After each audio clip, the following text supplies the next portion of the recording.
और कैसे हैं सभी। तो दोस्तों स्वागत है आपका एक बार फिर से आपके अपने यूट्यूब चैनल यूसीआई कराला लाइव पर। दोस्तों हम लोग बैंकिंग सिस्टम कर रहे थे। बैंकिंग सिस्टम ने हम लोगों में आरबीआई पढ़ा था, central bank of India, RBI. तो आरबीआई की हिस्ट्री पढ़ी। आरबीआई की हिस्ट्री में आरबीआई कुछ फैक्ट पढ़े, आरबीआई की स्थापना कब हुई थी। तो अगर आपने वो वीडियो नहीं देखी है तो पहले एक बार part one banking system of India का, जिसमें हमने आरबीआई डिस्कस किया था, आप पहले एक बार उस वीडियो को जाके देखिए। ये हमारी आरबीआई के ऊपर सेकंड वीडियो होगी। अगर वीडियो का लिंक आपको डिस्क्रिप्शन में मिल जाएगा। अपनी क्लास को आगे स्टार्ट करते, ज्यादा टाइम वेस्ट ना करते हुए हम लोग पढ़ रहे थे RBI, reserve bank of India.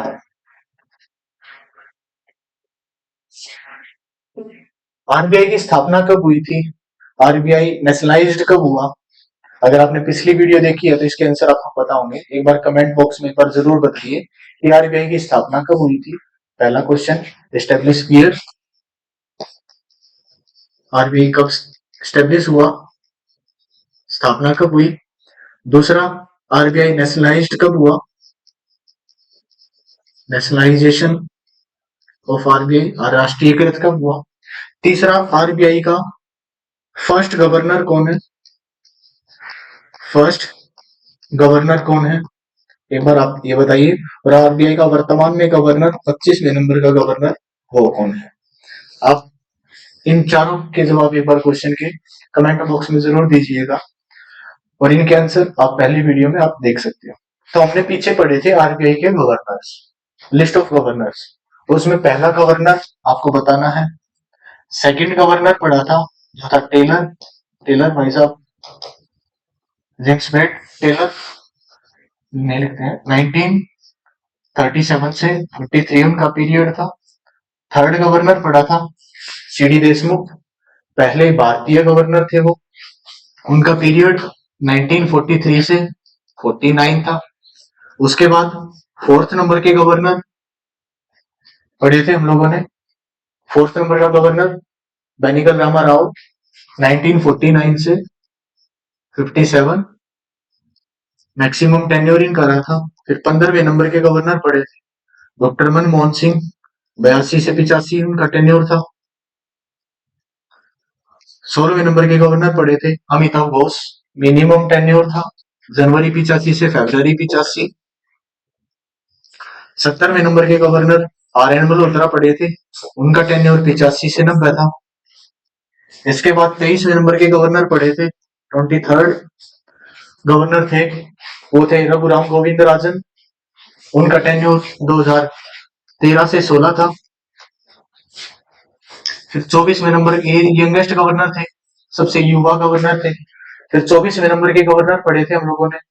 24वें number का गवर्नर डॉक्टर उर्जित पटेल थे, वो 2016 से 10 दिसंबर 2018 तक था उनका टेन्योर।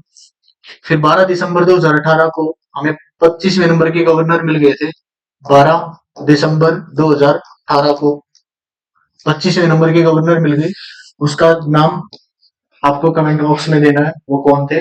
वर्तमान में भी वो कार्यरत हैं, लेकिन उनके 5 साल पूरे 11 दिसंबर 2023 को हो गए थे। अभी भी वो टेन्योर चला हुआ, तो 5 साल से ऊपर उनका टेन्योर हो चुका है। ये हम पिछली क्लास में वीडियो में देख चुके हैं कि भाई आरबीआई का गवर्नर का मैक्सिमम टेन्योर कितना होता है।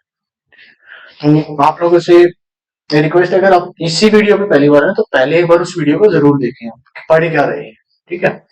तो आज की क्लास में हम लोगों ने पिछली क्लास जहां छोड़ी थी उसी को हम आगे बढ़ाएंगे। पिछली क्लास कहाँ छोड़ी थी हम लोगों ने, उन्होंने कहा था आपको कि हम अब लिखेंगे list of deputy governor of RBI, list of deputy governor of RBI, list of deputy governor.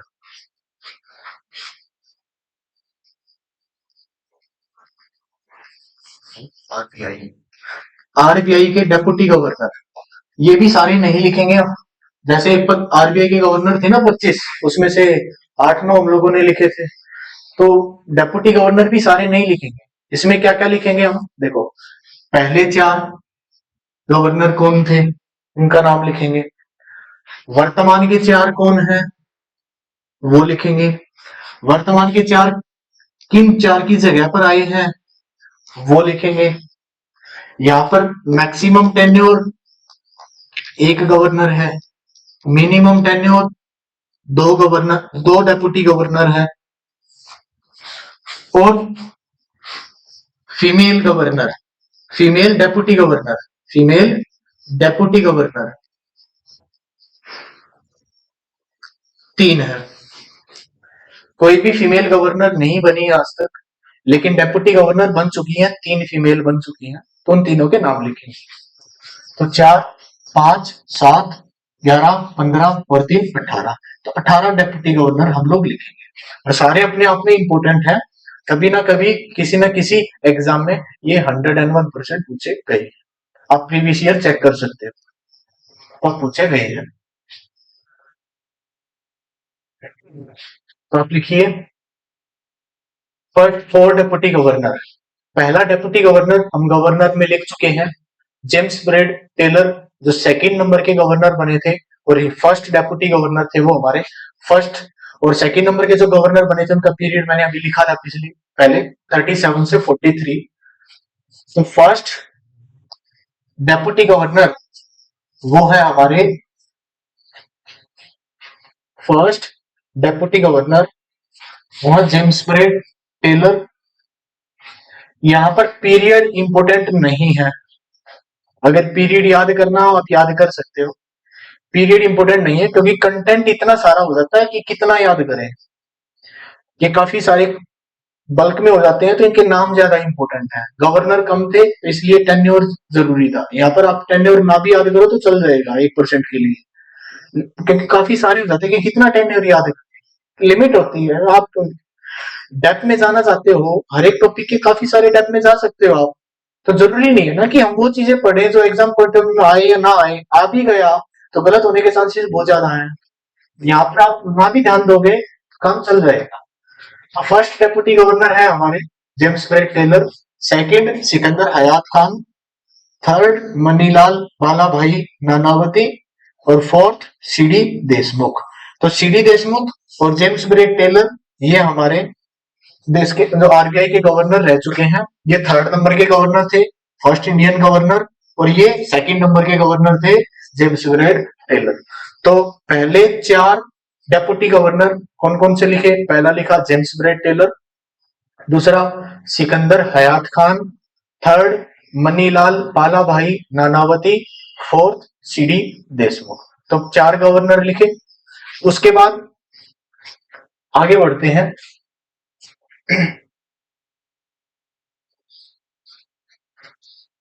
अब आप उसके बाद लिखो मिनिमम टेन्योर। तो मिनिमम टेन्योर में 2 थे, जेसी लूथर और एम रामाकृष्णा। मिनिमम टेन्योर जेसी लूथर और M Ramakrishna. Minimum tenure 2 deputy governor का है, जेसी लूथर और M Ramakrishna. M Ramakrishna minimum tenure दोनों का कितना है? 148 डेज। एक पीडीएफ इसीलिए खोल के दिखा रहे हैं आप, ताकि आप लिखने में गलती ना करो, ना स्पेलिंग में तो ना हो। कई डाउट उठाते हैं, गूगल करके देखते हैं, भाई गूगल गलत हो सकता है, ठीक है। ये पीडीएफ इसीलिए ही है कि भाई आप जो नोट डाउन कर रहे हो, आप एक तो ठीक नोट डाउन करो, और दूसरा हम बोलते हैं कई बार बोलने में प्रोनाउंसिएशन गलत हो जाती है, तो स्पेलिंग गलत लिखी जाती है, आप लोग गलत लिख लोगे तो डाटा गलत ना हो, इसलिए ये पीडीएफ दिखा रहे हैं। पहला जेसी लूथर मतलब मिनिमम टेन्योर, और दूसरा मिनिमम टेन्योर किसका था? एम रामाकृष्ण। दोनों 250 और 29। Minimum tenure 148 days. उसके बाद लिखो मैक्सिमम टेन्योर। मिनिमम टेन्योर न्यूनतम कार्यकाल, मैक्सिमम टेन्योर अधिकतम कार्यकाल। अधिकतम कार्यकाल किनका है? अमिताभ घोष। वहां पर ये क्या थे गवर्नर में? 16वें नंबर के गवर्नर आए थे, मिनिमम टेन्योर। 16वें नंबर के गवर्नर थे, मिनिमम टेन्योर कितना था? 20 दिन। उस वीडियो मैंने आपको बताया था कि जब ये गवर्नर थे, डेप्यूटी गवर्नर थे, तो डॉक्टर मनमोहन सिंह को जब हटाया गया था, वो हटे थे अपने पद से, तो उनकी जगह पर इनको एक्स्ट्रा अतिरिक्त कार्यभार दिया गया था और इनको गवर्नर बना दिया गया था। तो 20 दिन के लिए गवर्नर बने थे। फिर इनके बाद इनकी जगह पर आर एन मल्होत्रा जी आ गए थे, उसके बाद आर एन मल्होत्रा के आने के बाद इनको दोबारा डेप्यूटी गवर्नर के पद पर ही वापिस लौटना पड़ा था। हटे नहीं थे ये डेप्यूटी गवर्नर के पद से, अतिरिक्त कार्यभार गवर्नर के पद का मिला, तो वो गवर्नर जो अतिरिक्त कार्यभार था वो आर एन मल्होत्रा जी को दे दिया गया था और अमिताभ घोष दोबारा अपना पद संभालने लग गए डेप्यूटी गवर्नर का, और वो पूरे 10 साल के लिए डेप्यूटी गवर्नर रहे थे। तो मैक्सिमम टेन्योर अमिताभ घोष 10 साल, 82 से 92 पूरा, और जेसी लूथर और एम रामाकृष्णा मिनिमम टेन्योर। तो अब तक हम 7 नाम पढ़ चुके हैं। पहला नाम हमने पढ़ा था जेम्स ब्रेड टेलर, सेकंड पढ़ा हमने सिकंदर हयात खान, थर्ड पढ़ा मनीलाल बालाभाई नानावती। आप मेरे साथ रिपीट करिए इनको नाम, अगर आप रिपीट करोगे साथ के साथ, चाहे मन में करो चाहे बोल के करो, वो याद होंगे चीजें। पहला था James Braid Taylor, second Sikandar Hayat Khan, third Manilal Balabhai Nanavati, fourth CD Deshmukh. ये थे first 4 deputy governor of RBI. उसके बाद हमने पढ़े मिनिमम टेन्योर जेसी लूथर और एम रामाकृष्णा, 28 और 29 नंबर पे जेसी लूथर और एम रामाकृष्णा, दोनों का मिनिमम टेन्योर 148 डेज। उसके बाद मैक्सिमम टेन्योर हमने पढ़ा अमिताभ घोष, लग पूरे 10 साल अमिताभ घोष 30वें नंबर के डेप्यूटी गवर्नर। इसके बाद आप लिखो फीमेल डेप्यूटी गवर्नर कौन कौन थे। फीमेल डेप्यूटी गवर्नर, तो 3 फीमेल डेप्यूटी गवर्नर रह चुकी हैं अब तक हमारी। गवर्नर कोई नहीं है, फीमेल डेप्यूटी गवर्नर 3 है। तो फर्स्ट फीमेल डेप्यूटी गवर्नर है के जे उदेसी, के जे Udeshi, first female deputy governor के जे उदेसी। इनका पीरियड आप लिख सकते हो, पीरियड पूछा जा चुका है इनका 2003 से 2005।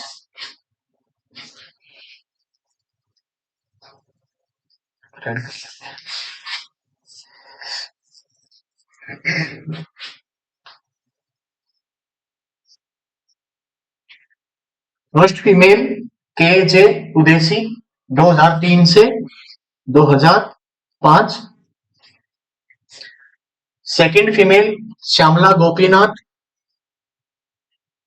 2004 से 2008। थर्ड फीमेल उषा थोरट 2005 से 2010। अब जिनको याद नहीं है वो ये बोलेंगे कि भाई 2005, 2004, 2005 ये टाइम पीरियड क्या आ रहा है। तो एक टाइम पे कितने डेप्यूटी गवर्नर हो सकते हैं? 4। तो 2005 वो साल था जिस साल में 4 डेप्यूटी गवर्नर में से 3 डेप्यूटी गवर्नर फीमेल थी। तो first female KJ Udeshi, second female Shyamala Gopinath, third female Usha Thorat. अब इनको याद कैसे करें?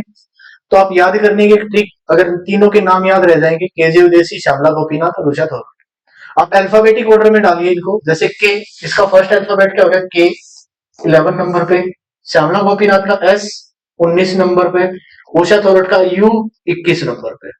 अल्फाबेट ऑर्डर में आप डालोगे तो भी आप इनको याद कर सकते हो। KJ Udeshi first female, Shyamala Gopinath second female, third female Usha Thorat. Clear है यहां तक? अब तक हम लोगों ने कितने पढ़े? टोटल 10 पढ़ चुके हैं हम। तो फर्स्ट 4, 2 मिनिमम, 1 मैक्सिमम और 3 फीमेल। क्लियर है? अब लिखते हैं वर्तमान के 4 करंट डेप्यूटी गवर्नर 4 कौन कौन है। उसमें लिखो सबसे पहले आप Michael Patra, MD Patra, Michael Patra, MD Patra, Michael Patra, M Rajeshwar Rao, M Rajeshwar Rao, T Ravishankar और स्वामीनाथन जानकी रमन। अभी इनका पीरियड लिखोगे तो माइकल पात्रा 15 जनवरी 2020 से कार्यरत हैं। एम राजेश्वर राव 9 अक्टूबर 2020 से कार्यरत हैं। टी रविशंकर 3 मई 2021 से कार्यरत हैं। स्वामीनाथन जानकी रमन 26 जून 2023 से, इसी वर्ष जून में इनको डेप्यूटी गवर्नर बनाया गया। तो ये इंपॉर्टेंट रोल प्ले करेंगे आपका, क्योंकि 2023 में चेंज हुए। किन की जगह पर थे? तो स्वामीनाथन के आप पैरेलल में लिखिए आप, तो किन की जगह पर आए हैं ये? महेश कुमार जैन की जगह पर आए हैं। महेश कुमार जैन, एम के जैन। एम के जैन 26 जून 2023 को इनका कार्य पूरा हो गया था। देखो लगभग 5 साल प्लस कुछ दिन बने हमारे। तो 18 में बनाए गए थे और 26 जून 2023 को ये अपने पद से हट गए। इनकी जगह पर स्वामीनाथन जानकी रमन आ गए थे। तो दोनों क्वेश्चन पूछे जा सकते हैं कि डेप्यूटी गवर्नर कौन से गए? एम के जैन। कौन से आए? स्वामीनाथन जानकी रमन। और दूसरा क्या इंपॉर्टेंट है तो याद करने के लिए, आपने पीरियड पे ध्यान दिया हो, 3 साल आपके 2 मई 2024 को 3 साल पूरे होंगे। तो देखते हैं अतिरिक्त 2 साल का टेन्योर एक्सटेंड करते हैं या नहीं करते हैं, उस महीने में आपको इसके ऊपर ध्यान रखना है। दूसरा इनका देखो 8 अक्टूबर 2023 को इनका टेन्योर एक्सटेंड कर दिया गया है। तो किनका किया? एम राजेश्वर राव। तो ये इंपॉर्टेंट हो गई क्योंकि अभी अक्टूबर में इनका टेन्योर एक्सटेंड किया है। इनका 14 जैन 2023 को भी इनका टेन्योर क्या कर दिया गया? एक्सटेंड कर दिया गया। तो सन 2023 में 2 के टेन्योर एक्सटेंड हुए, पहला माइकल पात्रा और एम राजेश्वर राव, और एक का टेन्योर खत्म हुआ, उसकी जगह पर नए आए। कौन से? स्वामीनाथन जानकी रमन। अब ये 4 थे वर्तमान के गवर्नर। ये 4 गवर्नर हैं हमारे वर्तमान में। इसमें स्वामीनाथन जानकी रमन किसकी जगह पर आए थे? एम के जैन। एम के जैन ये आप लिख चुके हो, महेश कुमार जैन। अब ये 3 किन की जगह पर आए? तो जो टी रविशंकर है वो आए हैं बीपी कानूनगो। किसकी जगह पर आए हैं? बीपी कानूनगो। आप इनके बराबर में उसका नाम लिखिए, बीपी कानूनगो। अब एम राजेश्वर राव किन की जगह पर आए? N S Viswanathan.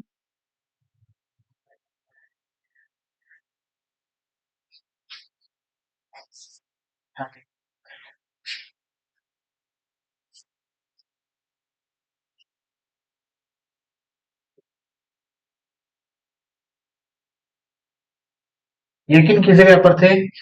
Mahesh Kumar Jain. T Ravishankar BP Kanungo की जगह पर आए।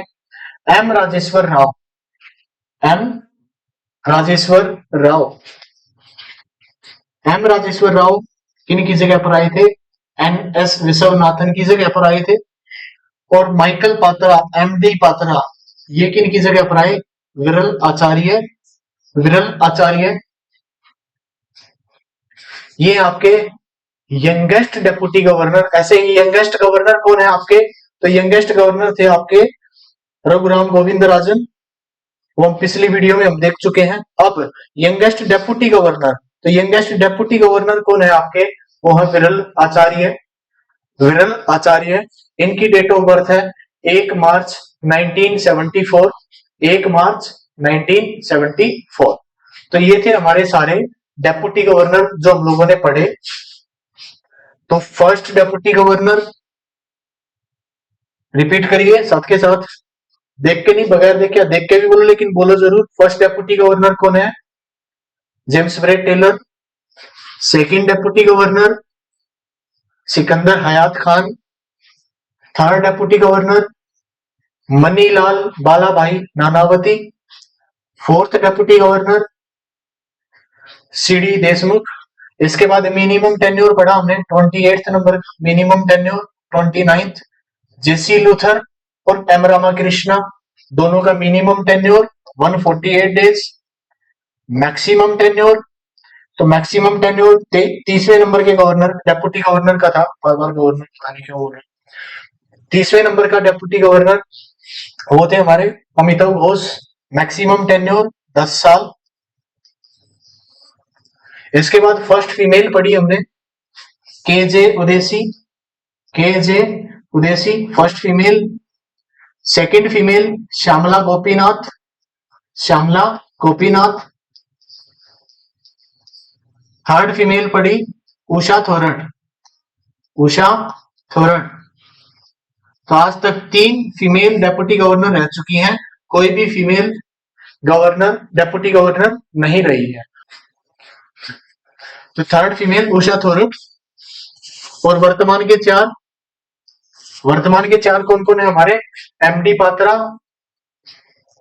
Patra, T Ravishankar, MD Patra, T Ravishankar, M Rajeshwar Rao और Swaminathan Janaki Raman.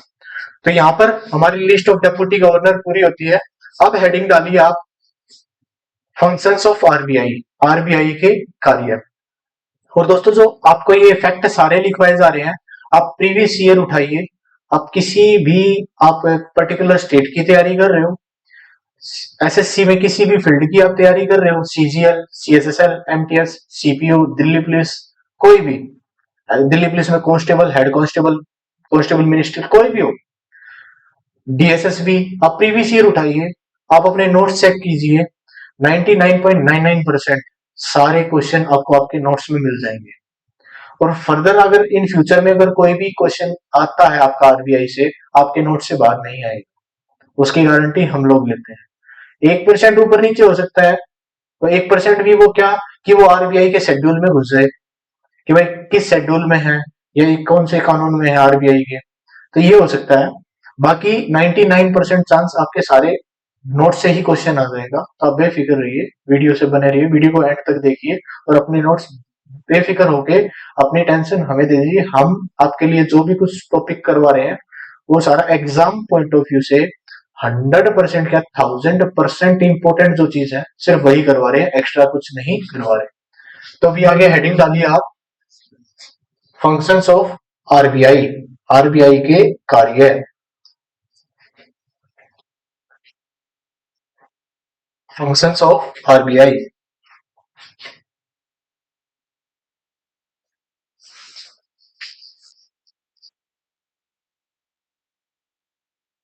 Function of RBI, RBI के कार्य। पहला कार्य issuing paper currency, issuing paper currency,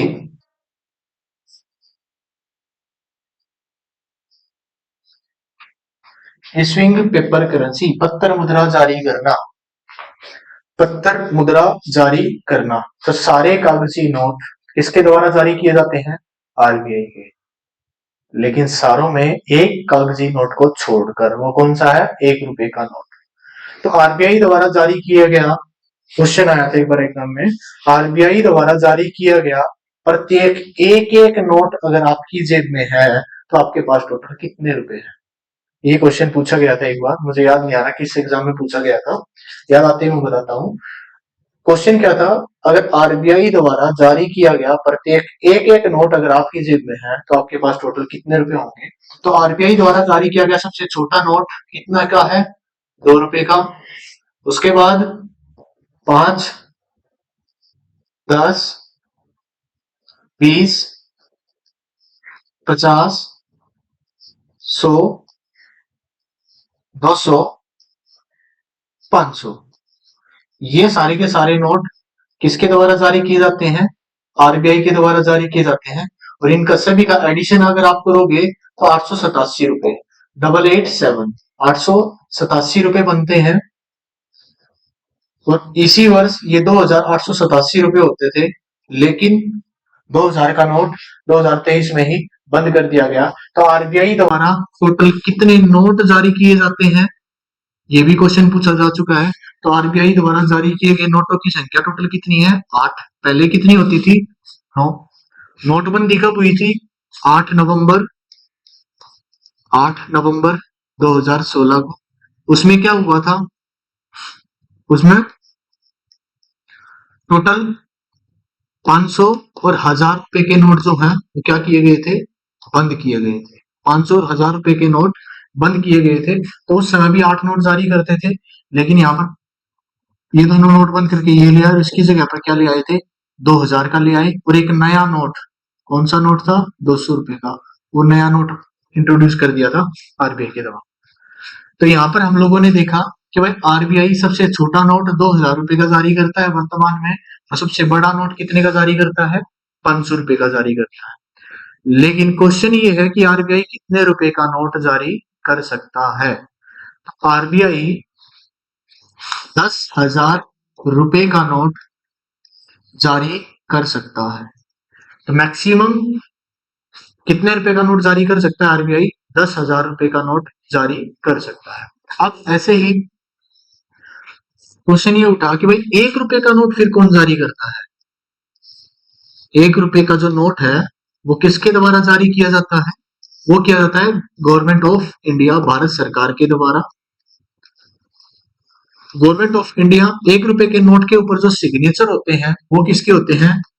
finance secretary,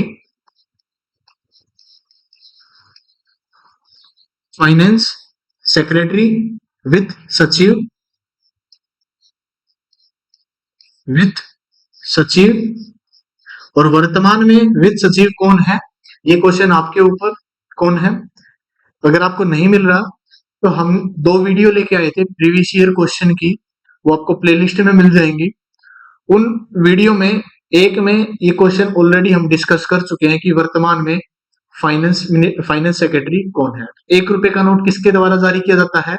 तो वो किया जाता है भारत सरकार के द्वारा, गवर्नमेंट ऑफ इंडिया के द्वारा। और जो जो भी नोट है आरबीआई द्वारा जारी किए जाते हैं, उन नोट के ऊपर जो सिग्नेचर होते हैं, सिग्नेचर हस्ताक्षर किसके होते हैं? वो होते हैं गवर्नर ऑफ आरबीआई। किसके होते हैं? Governor of RBI. आरबीआई का गवर्नर उनके ऊपर क्या करता है? साइन करता है। क्लियर है यहां तक? अब सारे के सारे नोट आरबीआई के द्वारा, सिर्फ 1 रुपए के नोट को छोड़कर 1 रुपए का नोट किसके द्वारा जारी किया जाता है? भारत सरकार के द्वारा। अब भारत सरकार के द्वारा कब से जारी किया जा रहा है 1 रुपए का नोट? 1917 पेपर करेंसी एक्ट में कुछ चेंजेस हुए तो 1917 में 1917। अगर आपको हिस्ट्री याद हो आरबीआई की हिस्ट्री, जैसे पहली वाली वीडियो में हम लोगों ने डिस्कस की थी कि 1861 में प्रेसिडेंसी बैंकों को सेंट्रल बैंक के रूप में फंक्शन दिए गए थे, और 1861 में पेपर करेंसी एक्ट आया था जिसके तहत उनको फंक्शन दिए गए थे। और चलो उस एक्ट के बारे में बात करते हैं, करेंसी एक्ट पे, पहले अपना हिस्ट्री पे ही रहते हैं। फिर 1921 में प्रेसिडेंसी बैंकों से को मर्ज करके एक बैंक बना दिया गया था, इंपीरियल बैंक ऑफ इंडिया। तो 1921 से पहले ही ये काम हो गया था। तो 1917 में जो नोट है वो कौन छाप रहे थे? वो प्रेसिडेंसी बैंक छाप रहे थे। लेकिन 1917 में भारत सरकार के द्वारा पेपर करेंसी एक्ट 17 में कुछ चेंजेस किए गए थे। 1861 ऐसे है, पेपर करेंसी एक्ट 1861, उसमें चेंजेस किए गए 1917 में। और उसमें 1 रुपए का जो नोट है वो भारत सरकार ने अपने पास रख लिया कि भाई 1 रुपए का नोट, उस समय की जो ब्रिटिश गवर्नमेंट या भारत सरकार थी वो 1 रुपए का नोट छापेगी, और उस 1 रुपए के नोट के ऊपर किंग जॉर्ज पंचम की फोटो लगाई गई थी। और वैसे मेंटली प्लानिंग थी उनकी, कुछ प्लान किया हुआ था किस वजह से 1 रुपए का नोट। वैसे ये था कि वो माइंड गेम खेल रहे थे कि भाई 1 रुपए के नोट की पहुंच लगभग सभी तक है, 1 रुपए का नोट सभी तक पहुंचेगा। उस पे वो हम किसी इंग्लैंड के नागरिक या ब्रिटिश की सर्च किया, बोले अंग्रेज की फोटो अगर उसमें हम देखेंगे तो अंग्रेज कोई हमें दूसरे नहीं लगेंगे, हमें अपनेपन की भावना जागृत होगी। और जो हम लड़ाई लड़ते जा रहे थे, आजादी आजादी आजादी आजादी, वो लड़ाई कुछ हद तक कंट्रोल में लाई जा सकती है। तो वो माइंड गेम खेल रहे थे और कुछ नहीं। हुआ क्या है वो हमें भी पता है, आज हम आजाद हो चुके हैं 1947 में। एक 1977 में 1917 में 1 रुपए का नोट पहली बार ही छापा गया था, और पहली बार जो छापा गया वो किसके द्वारा छापा गया था? भारत सरकार के द्वारा ही छापा गया था। वर्तमान में 1 रुपए का नोट छपाई हो नहीं रही है। वो क्यों नहीं हो रही है? क्योंकि 1 रुपए के जो नोट छापने की लागत है वो 1 रुपए से ज्यादा आ रही है। 46 में बंद किया गया था, 40 में दोबारा शुरुआत किया गया, उसके बाद 90 में दोबारा शुरुआत की गई थी छापने की, फिर छपाई बंद होगी। वर्तमान में अभी भी कुछ नोट 2017 में कुछ नोट छापे गए हैं। तो वो सिर्फ इसीलिए क्योंकि जो 1 रुपए का जो ये नोट है, ये इन नोट के लिए गारंटी पत्र का काम करता है। कैसे? देखो आपको दिखाता हूँ।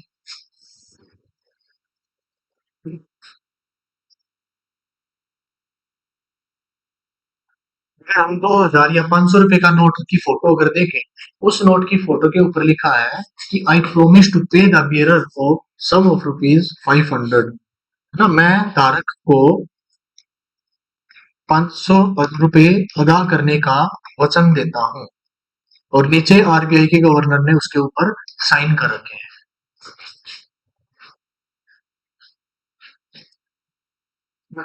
कौन सा बोले इसमें, ये के लिए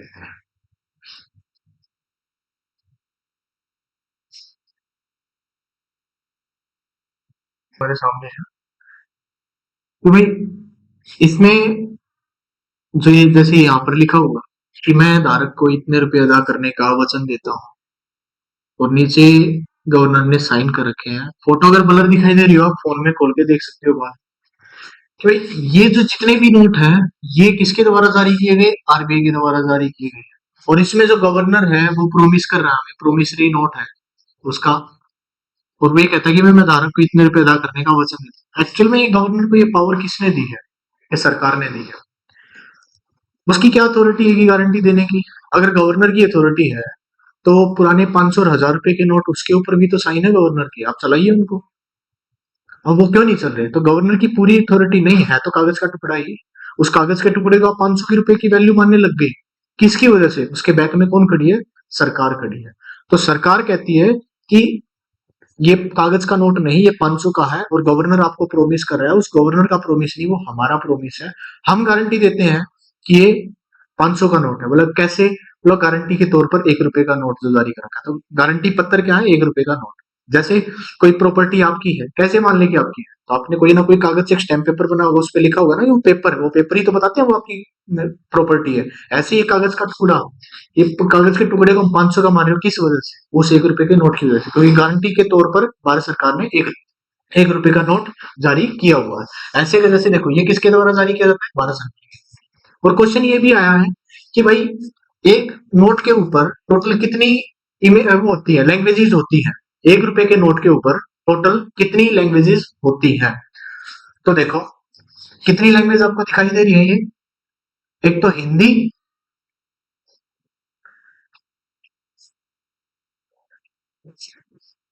एक हिंदी में लिखा हुआ है 500 रुपए, और इंग्लिश में लिखा है 500। जैसे यहाँ पर भी लिखा हुआ 500 रुपीज। और ये जो लिखे रहते हैं ये भी लैंग्वेजेस है, ये भी क्या है, लैंग्वेजेस है। 1 2 3 4 5 6 7 8 9 10 11 12 13 14 और 2 हुए, तो टोटल एक नोट के ऊपर कितनी लैंग्वेजेस लिखी रहती हैं, 17 लैंग्वेजेस लिखी रहती हैं। ये भी एग्जाम में क्वेश्चन आ चुका है। बाकी एक नोट के ऊपर आप कितनी भी पीएचडी कर लो, डायमेंशन कितना है, मोटाई कितनी है, कॉस्ट कितनी आती है, वो हम बात नहीं कर रहे। बाकी हर एक नोट के पीछे किसकी फोटो, जैसे 500 रुपए के नोट के ऊपर के पीछे लाल किले की फोटो है, ऐसे ही वो जरूर आप याद कर लेना, वो आपका एग्जाम में आता है। अब हम देखते हैं 1 रुपए का जो नोट है वो कैसा होता है। 1 रुपए का जो नोट है वो जारी किसके द्वारा किया जाता है, भारत सरकार के द्वारा जारी किया जाता है। और उसके ऊपर आरबीआई नहीं, यहाँ पर क्या लिखा रहता है, गवर्नमेंट ऑफ इंडिया भारत सरकार, गवर्नमेंट ऑफ इंडिया भारत सरकार। यहाँ पर कहीं भी आपको प्रोमिसरी नोट नहीं मिलेगा, यहाँ पर मिलेगा फाइनेंस सेक्रेटरी विथ सचिव के हस्ताक्षर, बस और कुछ नहीं। तो 1 रुपए का नोट किसके द्वारा जारी किया गया, भारत सरकार के द्वारा जारी किया गया। और सारे कॉइन भी किसके द्वारा जारी किए गए, भारत सरकार के द्वारा। कॉइन के ऊपर अभी आते हैं, अभी नोट खत्म कर लेते हैं। तो नोट कंप्लीट हो गए हमारे कि भाई जो 2 रुपए से लेकर 500 रुपए तक के सारे नोट किसके द्वारा जारी किए जाते हैं, भारत सरकार के द्वारा। 500 रुपए तक के सारे नोट, 2 रुपए से लेकर 500 रुपए तक के सारे नोट किसके द्वारा जारी किए रहे हैं, आरबीआई के द्वारा जारी किए जा रहे हैं। क्लियर है यहाँ तक, आरबीआई कितने तक का जारी कर सकता है, 10,000 तक का जारी कर सकता है। 1 रुपए का नोट कौन छाप रहा है, भारत सरकार छाप रही है। 1 रुपए के नोट के ऊपर हस्ताक्षर किसके होते हैं, फाइनेंस सेक्रेटरी। वर्तमान में कौन है, ये क्वेश्चन मैंने आपके लिए दिया है। दो जो प्रीवियस ईयर क्वेश्चन हम लोगों ने डिस्कस किए थे, उन क्वेश्चन में ऑलरेडी हम ये डिस्कस कर चुके हैं। अब वीडियो नहीं देखे तो एक बार जरूर आप वीडियो देखिए, उसमें फाइनेंस सेक्रेटरी का नाम हम लोगों ने आपके साथ डिस्कस किया है। और अगर किसी को पता है तो कमेंट बॉक्स में जरूर डालिए, वर्तमान में फाइनेंस सेक्रेटरी है। अब डालते हैं, चलते हैं आगे। जो कॉइन्स हैं, जो कॉइन है, सिक्के हैं, वो किसके द्वारा छापे जाते हैं, तो सारे सिक्के किसके द्वारा? भारत सरकार के द्वारा, government of India finance ministry के द्वारा छापे जाते हैं। कॉइन वैसे छापना गलत वर्ड है, कॉइन को बोला था मिंट किसके द्वारा किए जाते हैं? मिंट, टक्सा। तो जो कॉइन मिंट है वो किसके द्वारा किए गए हैं? भारत सरकार के द्वारा मिंट किए जाते हैं।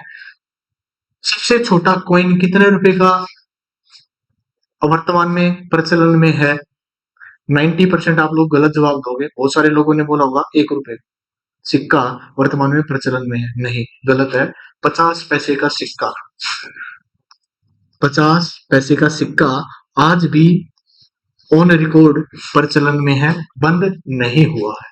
तो देखो, शुरुआत करते थोड़ा सा हिस्ट्री से। इंडियन कॉइनेज एक्ट 1906, भारतीय सिक्का अधिनियम, इंडियन कॉइनेज एक्ट 1906। इस एक्ट के तहत उस समय की भारत सरकार ने, ब्रिटिश गवर्नमेंट ने प्रेसिडेंसी बैंकों से सिक्के छापने का अधिकार ले लिया और सिक्के छापने की शुरुआत जो है भारत सरकार ने कर दी 1906 से। इस एक्ट में चेंज हुए सन 2011 में। तो वर्तमान में जो एक्ट फॉलो किया जाता है वो किया जाता है इंडियन कॉइनेज एक्ट, भारतीय सिक्का अधिनियम 2011। इस 2011 में 25 पैसे 25 पैसे और उससे छोटे सिक्के सारे बंद कर दिए गए, सिक्का बंदी की गई थी। लेकिन 50 पैसे का सिक्का आज भी बंद नहीं किया गया है। तो वर्तमान समय में 50 पैसे का सिक्का, 1 रुपए का सिक्का, 2, 5, 10 का सिक्का प्रचलन में है और सबसे बड़ा सिक्का कितने का वर्तमान में चलन में है? 20 रुपए। ये सिक्के भारत सरकार के द्वारा जारी किए गए। तो टोटल कितने सिक्के भारत सरकार जारी करती है? तो वो है 6। लेकिन क्वेश्चन ये है कितने रुपए का सिक्का भारत सरकार जारी कर सकती है? तो भारत सरकार 1000 रुपए का सिक्का जारी कर सकती है। लेकिन कितने रुपए का सिक्का जारी किया हुआ है? मैक्सिमम 20 रुपए का और सबसे छोटा सिक्का 25 पैसे का। क्लियर है यहां तक? अब आगे चलते हैं तो देखते हैं क्या रहेगा हमारा। चलो, सिक्का भी हो गया, सारे कॉइन हो गए। हाँ, एक चीज और, काफी सारे बच्चे क्लास में बोलते थे कि भाई जो 100 रुपए का सिक्का है, 200 रुपए का सिक्का है, जो हमने व्हाट्सएप पे, फेसबुक पे जो इमेज देखी है वो फिर गलत है। नहीं, वो ठीक है, वो सिक्के नकली नहीं है, वो असली है। पहले भारत सरकार क्या करती थी दोस्तों कि पोस्टल स्टैंप जारी करती थी। लेकिन वर्तमान में पोस्ट ऑफिस का यूज उतना ज्यादा नहीं रहा जो आज से 10-20 साल पहले, 50 साल पहले होता था। तो पोस्टल स्टैंप जारी कर देती थी किसी की यादगिरी, जैसे गांधी जी की मान लेते हैं जयंती आ रही है, 200वीं जयंती आ रही है, या 300वीं जयंती या 400वीं जयंती जब भी आएगी तो पोस्टल स्टैंप जारी कर देगी। लेकिन वर्तमान में क्या कर दिया कि वैसे पोस्टल स्टैंप का यूज ज्यादा नहीं हो रहा, तो क्या करें, उनके नाम के सिक्के जरा जारी कर देते हैं। तो मान लेते भाई 400वीं जयंती आ रही है तो 400 रुपए के सिक्के छाप देंगे। 150वीं जयंती थी तो 150 रुपए के सिक्के छाप दिए। 200वीं जयंती थी तो 200 रुपए के सिक्के छाप दिए। तो किसी की यादगिरी में वो सिक्के छाप देते हैं और वो सिक्के बाजार में प्रचलन के लिए नहीं आते, लेन देन के माध्यम में यूज करने के लिए नहीं आते, वो रखे जाते हैं म्यूजियम में एज अ मोन्यूमेंट कॉइन, स्मारक सिक्के। तो वो 100 का, 150 का, 200 का, 300 का जो आप लोगों ने सिक्के देखे हैं तो वो असली है, वो नकली नहीं है। किसी ने फोटोग्राफी का मतलब एडिट करके, फोटोग्राफ को एडिट करके आपके सामने प्रस्तुत नहीं कर दिया, वो असली फोटो नकली नहीं है। लेकिन वो कौन से कॉइन है? वो मोन्यूमेंट कॉइन है, स्मारक सिक्के। तो यहाँ तक क्लियर? सारा कोई डाउट किसी का नहीं? अब देखो, क्वेश्चन ये उठता है कि भाई गांधी जी नोटों पर आए, गांधी जी नोटों के ऊपर आए, तो देखो गांधी जी नोटों के ऊपर कब से आए? गांधी जी की जयंती, जन्म कब हुआ था, किस वर्ष हुआ था? 1869 में। तो गांधी जी पहली बार नोटों पे आए थे, वो आए थे 1969 में, सोमी जयंती पर। सोमा जयंती जब उनका मनाया, जयंती जब उनकी मनाई जा रही थी 1969 में, तब पहली बार गांधी जी नोटों के ऊपर आए। 5 रुपए के और 10 रुपए के नोट पर पहली बार गांधी जी की फोटो आई। लेकिन आज की डेट में तो सभी नोटों के ऊपर गांधी जी की फोटो है। तो सभी नोटों के ऊपर कब से गांधी जी आए? तो याद करने की ट्रिक है, इन दोनों को आप उल्टा कर दीजिए, ये बन जाएगा 96। तो 1996 में सभी नोट के ऊपर गांधी जी की फोटो आ गई। क्लियर है? तो सबसे पहले कब आए थे? 1969 में 5 रुपए के नोट के ऊपर और 10 रुपए के नोट के ऊपर पहली बार गांधी जी आए थे। उसके बाद 1996 में सभी नोटों के ऊपर गांधी जी की फोटो वर्तमान में आ चुकी है। अब देखो क्वेश्चन ये आता है कि भाई जब सारे जो नोट हैं कहाँ छपते हैं, कॉइन कहाँ छपते हैं? तो कॉइन जो भारत में है वो 4 जगह छापे जाते हैं। कॉइन 4 जगह छापे जाते हैं, वो मिंट होते हैं। वो है नोएडा, कलकत्ता, हैदराबाद, मुंबई। ये 4 जगह पर कॉइन जो है मिंट किए जाते हैं। कॉइन कहाँ कहाँ पर मिंट किए जाते हैं? 4 जगह, नोएडा, कलकत्ता, हैदराबाद और मुंबई। क्लियर है यहाँ तक? अब देखो कैसे हम पहचान करेंगे कौन सा सिक्का कहाँ पर छपा हुआ है। तो जब आप सिक्कों को देखोगे तो सिक्कों के नीचे कुछ एक छोटी सी फोटो बनी होती है, एक इमेज बनाई होती है, डॉट की, स्टार की, डायमंड की, और किसी पे कुछ नहीं होता। तो उनके भी आफर हम पहचान लेते हैं कि कौन सा सिक्का कहाँ पर छपा हुआ है। जैसे अगर डायमंड छपा होता है तो वो कॉइन आपका बना मिंट हुआ होता है मुंबई में। ऐसे स्टार अगर बना होता है तो वो होता है आपका हैदराबाद में। अगर डॉट रहता है तो वो आपका होता है नोएडा में। तो वो कहाँ पर होता है? नोएडा में। अगर कुछ नहीं है तो वो है आपका वहां पर का क्या नाम है, कलकत्ता में। तो ये है, आप ये इमेज बना लीजिए, एक बार साफ कर दो एक बार। मैंने अभी बताया था, अगर नोट के सिक्के के नीचे अगर डॉट बना हुआ है तो वो आपका कहाँ पर है? नोएडा में। अगर स्टार बना हुआ है तो वो कहाँ आपका? हैदराबाद में। अगर डायमंड बना हुआ है तो वो कहाँ मिंट हुआ होगा आपका? मुंबई में। अगर कुछ नहीं है तो वो कहाँ मिंट हुआ होगा आपका? कलकत्ता में। तो कॉइन कहाँ मिंट होते हैं? 4 जगह पर, नोएडा, कलकत्ता, हैदराबाद और मुंबई। क्लियर है? आप नोट डाउन कीजिए इनको, वीडियो को रोक के। जैसे जैसे कोई भी सिक्का आप उठाओगे तो उसके ऊपर यहाँ बिल्कुल छोटा सा आपको ये इमेज दिखेगी, ध्यान से देखनी पड़ेगी आपको तब दिखेगी। जैसे यहाँ पर कुछ नहीं है, यहाँ पर क्या है? डायमंड है। यहाँ पर क्या है? डॉट है। यहाँ पर क्या है? स्टार है। तो स्टार कहाँ था? हैदराबाद में। डॉट कहाँ था आपका? नोएडा में। और डायमंड कहाँ था आपका? वही में। डायमंड कहाँ था आपका? वही में। और जहां पर कुछ नहीं था वो कहाँ था आपका? कलकत्ता। तो वो कहाँ था? कलकत्ता, कलकत्ता। क्लियर है यहाँ तक? अब देखते हैं हम नोट कहाँ छपते हैं। नोट कहाँ पर छपेंगे? तो भारत में नोट 4 जगह छापे जाते हैं। भारत में जो नोट है वो कहाँ प्रिंट किए जाते हैं? तो भारत में नोट जो है वो भी 4 जगह प्रिंट किए जाते हैं। तो प्रिंटिंग प्रेस भारत में टोटल 4 है। आप लिखिए, पहली नासिक, पहली है नासिक, नासिक कहाँ है आपका? महाराष्ट्र में है। दूसरी आप लिखिए देवास, देवास, देवास कहाँ है आपका? मध्य प्रदेश में है, एमपी। थर्ड आप लिखिए सल्बोनी, सल्बोनी ये है आपका पश्चिम बंगाल में। फोर्थ आप लिखिए मैसूर,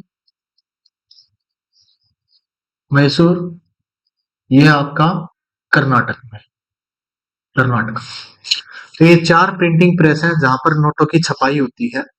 अगर बात करें मॉडर्नाइज नोटों की, जो मॉडर्न नोट है, तो मॉडर्न नोट आपके वर्तमान में आपके 2 जगह पर छापे जा रहे हैं, सल्बोनी और मैसूर में।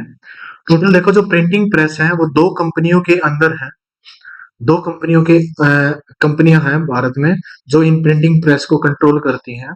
तो पहली जो 2 प्रिंटिंग प्रेस है, नासिक और देवास, वो जो प्रिंटिंग प्रेस है हमारी, वो प्रिंटिंग प्रेस का नाम है SPMCIL, SPMCIL SPMCIL, ये प्रिंटिंग प्रेस भारत सरकार के अधीन है, भारत सरकार के अधीन है, fully owned company by government of India. अब इसकी फुल फॉर्म क्या है? Security security printing and minting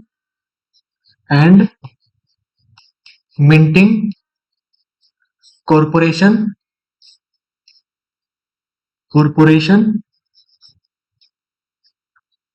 of India limited.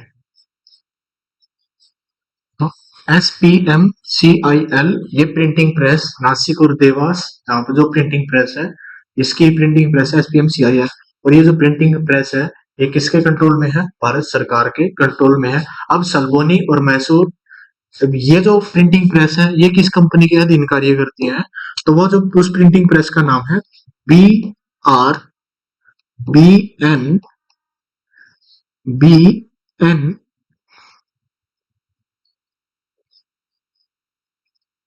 MPL। अब ये जो प्रिंटिंग प्रेस है ये आपकी fully owned company of government RBI, reserve bank of India. ये प्रिंटिंग प्रेस RBI की है। अब इसकी फुल फॉर्म क्या है? भारतीय रिजर्व नोट, भारतीय रिजर्व बैंक नोट मुद्रण प्राइवेट लिमिटेड। ये प्रिंटिंग प्रेस आपकी RBI के कंट्रोल में है। इसके अंदर दो प्रिंटिंग प्रेस आपकी काम करती हैं, सलबोनी और मैसूर में। और नासिक और देवास वाली प्रिंटिंग प्रेस आपकी SPMCIL, security printing and minting corporation of India limited, ये आपकी गवर्नमेंट ऑफ इंडिया के कंट्रोल में है। यहाँ तक क्लियर है दोस्तों? चलो अब बात करते हैं कि जो RBI जो है नोट छापता है ये किस सिस्टम के तहत नोट छापता है? किस सिस्टम के तहत RBI नोट छापता है? तो देखो RBI की स्थापना कब हुई थी? तो RBI की स्थापना हुई दोस्तों आपकी 1 अप्रैल 1935 को RBI की स्थापना हुई। भारत सरकार के अधीन आया, कब से कब आया? 1 जनवरी 1949 को भारत सरकार के अधीन आ गया, भारत सरकार के कंट्रोल में आ गया, मतलब उसका नेशनलाइजेशन कर दिया। ये वीडियो के स्टार्टिंग में भी मैंने आपसे क्वेश्चन पूछा था, उसका जवाब भी मैंने दे दिया 1 जनवरी 1949 को। तो मतलब 31 दिसंबर 1948 तक जो RBI है वो किसके अधीन था? ब्रिटिशर्स के अधीन था, अंग्रेजों के अधीन था। भारत सरकार के अधीन कब आया? 1 जनवरी 1949 को। इतना ठीक है सर बीजी को? 1 जनवरी 1949 को किसके कंट्रोल में आ गया? भारत सरकार के अधीन आ गया। अब से लेकर 31 मार्च 1957 तक जो RBI नोट छापता था यहाँ पर ब्रिटिशर्स के कंट्रोल में था, तो ब्रिटिशर्स के अकॉर्डिंग नोट छापता था। यहाँ पर RBI 1 जनवरी 1949 से 31 मार्च 1957 तक प्रोपोर्शनेट रिजर्व सिस्टम के तहत नोट छापता था। प्रोपोर्शनेट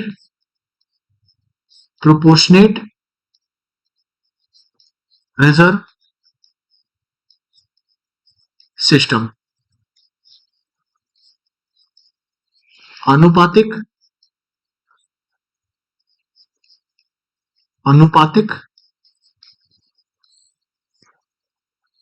आरक्षित प्रणाली, इसके तहत नोट छापे जाते थे। अब इसमें क्या होता था, जितने भी भारत सरकार को नोट छापने होते थे उन नोटों का, जितने भी नोट होंगे, जैसे 100 करोड़ के नोट होंगे, उस 100 करोड़ की वैल्यू का 40% गोल्ड रिजर्व के रूप में रखना पड़ता था, तब जाकर नोट छाप पाते थे। ये कानून बनाया हुआ था भारत सरकार के द्वारा ही। तो प्रोपोर्शनेट रिजर्व सिस्टम के तहत नोट छापे जाते थे 31 मार्च 1957 तक, जिसमें RBI जितने भी नोट छापेगा, नए नोटों की प्रिंटिंग होगी, तो जितने भी रुपए के नोट होंगे उन नोटों की वैल्यू का 40% 40% क्या रखना पड़ेगा, गोल्ड रिजर्व के रूप में रखना पड़ेगा। अब उसके बाद वापस आपका अगली डेट क्या आई, 1 अप्रैल 1957 को से लेकर आज तक वर्तमान तक किस पद्धति को फॉलो करता है, तो वो करता है आपका minimum reserve system. Minimum reserve system, minimum reserve system, न्यूनतम आरक्षित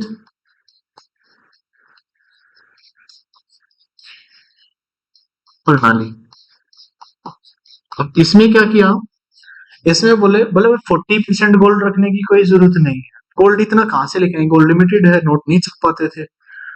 तो इस पद्धति को हटा दिया गया 1 अप्रैल 1957 से। तो क्या किया गया, अब ये कहा गया बोला भाई हर बार गोल्ड रखने की जरूरत नहीं है, आप एक काम करो, आरबीआई के पास मिनिमम रिजर्व फिक्स कर दो। और वो मिनिमम रिजर्व कितने करोड़ का कर दिया गया, 200 करोड़ का मिनिमम रिजर्व कर दिया। हर बार रखने की जरूरत नहीं है, आरबीआई के पास अगर 200 करोड़ का रिजर्व है, आरबीआई नोट छाप सकता है, जितना मर्जी चाहे नोट छाप सकता है अगर आरबीआई के पास 200 करोड़ का रिजर्व है तो। अब उस 200 करोड़ के रिजर्व को दो भागों में तोड़ दिया गया। पहले भाग में कहा गया कि भाई आपको बुलियन फॉर्म में पैसा रखना पड़ेगा, बुलियन फॉर्म में, बुलियन फॉर्म,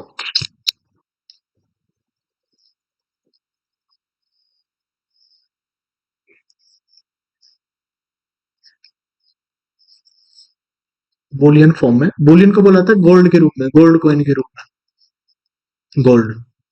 दूसरा बोला गया फॉरेक्स के रूप में आप उसको रख सकते हो, फॉरेक्स, फॉरेक्स मतलब फॉरेन करेंसी, फॉरेन करेंसी विदेशी मुद्रा, फॉरेन करेंसी विदेशी मुद्रा। अब गोल्ड के रूप में 115 करोड़ का रिजर्व रखना पड़ेगा आप, और फॉरेक्स के रूप में 85 करोड़ का रिजर्व आपको रखना पड़ेगा। पिछली बार दिल्ली पुलिस में क्वेश्चन पूछा गया था, मिनिमम रिजर्व सिस्टम के तहत गोल्ड और फॉरेन रिजर्व जो रखा जाता है उनका रेशियो कितना होगा, अनुपात कितना होगा, ये आपके एग्जाम में क्वेश्चन पूछा गया। तो इन दोनों का जो अनुपात बनेगा दोस्तों वो कितना होगा, 23:17। और किस पद्धति को फॉलो किया जाता है, तो वो क्या आता है मिनिमम रिजर्व सिस्टम, जिसके तहत कितने करोड़ का रिजर्व रखा जाता है, तो वो रखा जाता है 200 करोड़ का, जिसमें से 115 करोड़ का क्या रखा जाता है, बुलियन फॉर्म में गोल्ड कॉइन के रूप में रखा जाता है। और आपका 85 करोड़ किस रूप में रखा जाएगा, फॉरेक्स के रूप में रखा जाएगा। यहां तक क्लियर है। तो बढ़ते हैं आगे।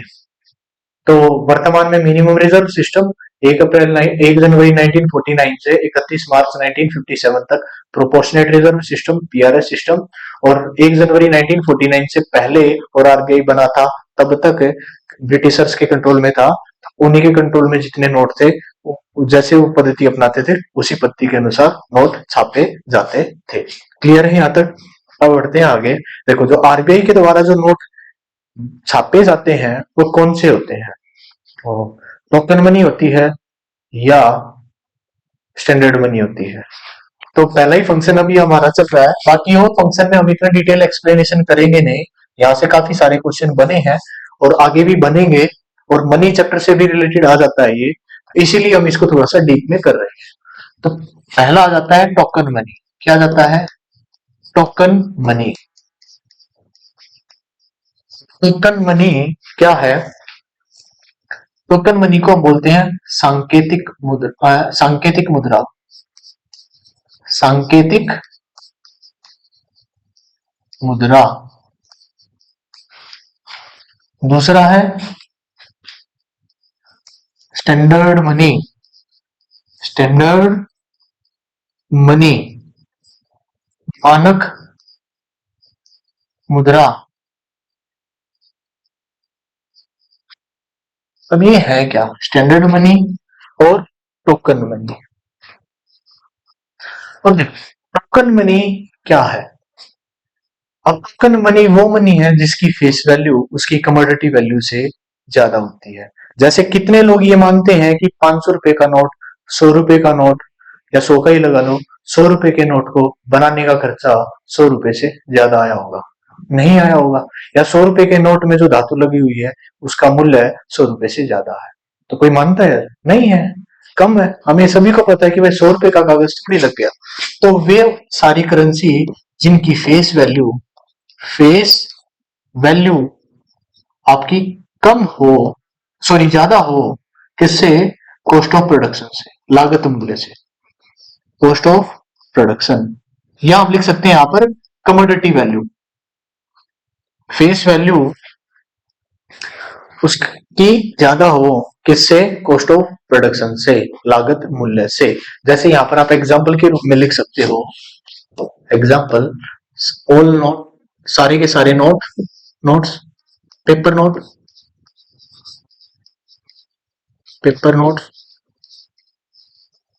सारे क्या हैं? टोकन मनी है। All coins of normal metal,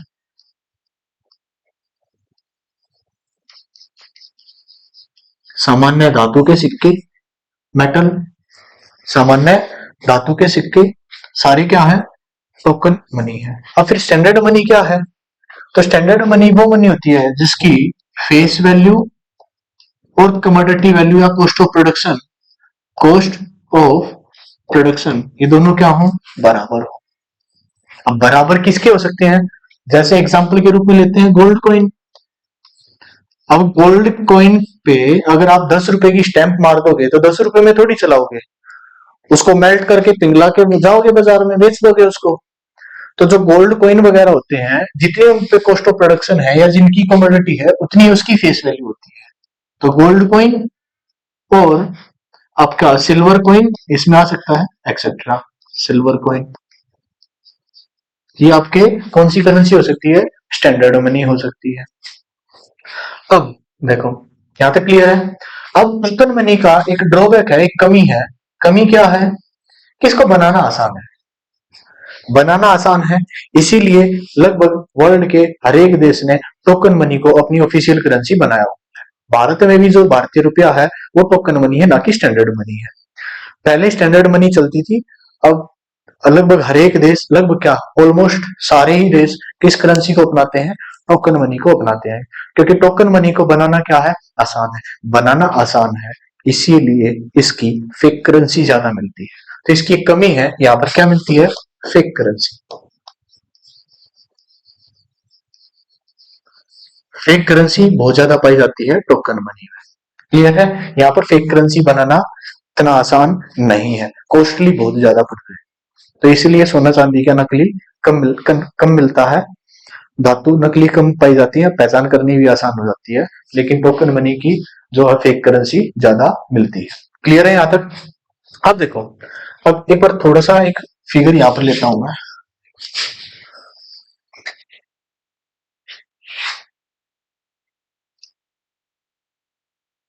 ये वाला पहले जब बाजार में था, देखो बाजार में आपके पास भी पहले, अभी एग्जाम्पल लेते हैं वर्तमान का ही, आपके पास सोना है 10,000 रुपए का और 10,000 रुपए के नोट है, सामान खरीदना आपको 10,000 का ही, तब क्या खर्च करना पसंद करोगे? सोना या नोट?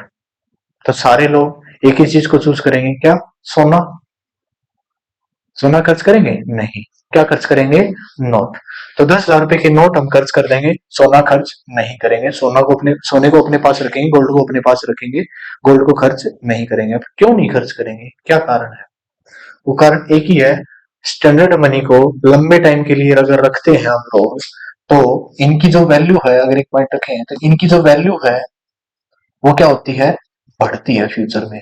अब 100 रुपए के नोट को आप रखे रहो, 10 साल जेब में रख लो, घर रख दो, 10 साल बाद भी वो 100 रुपए का ही रहेगा, बाजार में 100 रुपए का ही चलेगा, 100 से ज्यादा का नहीं चलेगा। तो इनकी वैल्यू नहीं बढ़ती, वैल्यू सेम रहती है। इसीलिए स्टैंडर्ड मनी को हम लोग गुड मनी बोलते हैं। हम लोग क्या बोलते हैं? Good money. क्योंकि फ्यूचर में अच्छी मुद्रा, क्योंकि फ्यूचर में इसकी वैल्यू क्या होती है? बढ़ती है। और टोकन मनी को हम लोग क्या बोलते हैं? Bad money. कितने भी दिन रख लो, इसकी वैल्यू भविष्य में नहीं बढ़ती। अगर दोबारा नरेंद्र मोदी जी का माथा ठनका तो दोबारा नोटबंदी हो जाएगी, है ना। तो बैड मनी क्या है, फ्यूचर में ना तो वैल्यू बढ़ती है, रखे रखा है क्या पता एक्सपायर हो जाए दोबारा, और कोई आ जाए नरेंद्र मोदी जैसा, बोल दे रात्रि 12 बजे के बाद सारे नोट बंद, तो क्या करोगे उसे। तो ये क्या है, बैड मनी। फ्यूचर में इनकी वैल्यू नहीं बढ़ती, फ्यूचर में उनकी वैल्यू बढ़ती है। आप स्टैंडर्ड मनी से किसी भी देश में जाकर ट्रांजैक्शन आप कर सकते हो, कहीं भी कोई मनाही नहीं है। इसमें जिस देश की वो टोकन मनी है उसी देश में चलेगी, उससे दूसरे देश में जाकर उससे कोई भी सामान आप नहीं खरीद सकते। तो हम देखते हैं जैसे पहले बाजार में स्टैंडर्ड मनी ही चलती थी, टोकन मनी बाद में आई। तो पहले सभी के पास गोल्ड मनी थी और गुड मनी थी, गुड मनी सभी के पास।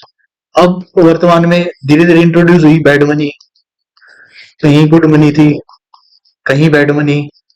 तो धीरे धीरे बाजार में गुड मनी भी आती रही और बैड मनी भी इंट्रोड्यूस होगी, बैड मनी भी बाजार में आ गई, बैड मनी। लेकिन अब बाजार में जो हम लेन देन का माध्यम यूज कर रहे हैं, और लेन देन के माध्यम में गुड मनी यूज हो रही है या बैड मनी। आप रुपए में ट्रांजैक्शन कर रहे हो, लेन देन कर रहे हो, कहीं पे फीस देते हो, किराया देते हो, गोल्ड में देते हो या नोट में देते हो। नोट में देते हो, नोट क्या है, टोकन मनी। नोट क्या है, टोकन मनी। तो बाजार में जो लेन देन का माध्यम है वहां पर पहले स्टैंडर्ड मनी भी यूज होती थी, गुड मनी भी यूज होती थी, और धीरे धीरे बैड मनी भी आ गई।